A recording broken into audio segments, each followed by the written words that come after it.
All right, turning now to the Diddy trial, where a famous rapper showed up at the courthouse to offer support to Diddy. Yeah, it was quite a scene. Richard Jacobus is live in Lower Manhattan with more on today's testimony and that appearance by Kanye West. Richard?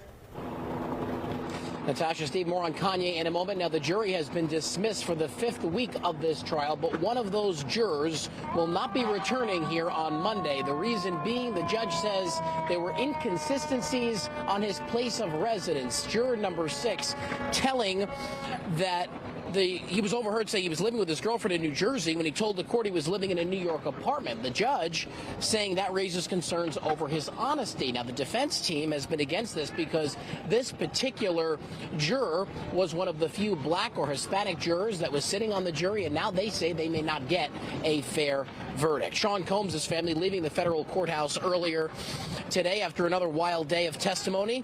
900 bottles of Astroglide lubricant and 200 bottles of baby oil, along with a number of rifles, a pistol, and a shotgun, all seized from Sean Combs' L.A. home last March, according to a Homeland Security special agent who finished up his testimony by telling prosecutors this was the first in his investigation that he was ever part of where he walked out of with bottles of lubricant. Also on the stand today, a former personal assistant to Diddy, who spoke about how much money and drugs his boss would carry at one time.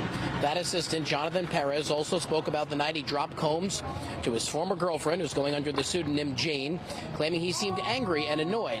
Jane had testified earlier this week that Combs physically abused her. Combs is charged with racketeering, conspiracy, sex trafficking, and prostitution, and has pleaded not guilty to all counts. If convicted, he faces the possibility of life in prison. And as you mentioned, also a surprise appearance today by Kanye West. Dressed in all white, the rapper arriving this morning. And when we asked if he was here to support Diddy, he said yes. We're told West watched some of the testimony from an overflow room. After about 30 minutes, he left. That former assistant, meanwhile, will be back on this stand on Monday. I'll send it back to you guys in the studio. We have a fire truck. Yeah, that's just very noisy Lower Manhattan. Being in Lower Manhattan. All right, we appreciate it. Thanks, Richard. Thank you.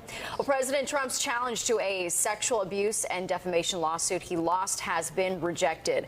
In 2023, writer E. Jean Carroll was awarded $5 million in damages after winning her suit that claimed Trump sexually assaulted her in the 90s at the Bergdorf Goodman department store and later defamed her on social media. Trump denied the allegations. Well, today, a 3-judge panel rejected the president's request for an appeal.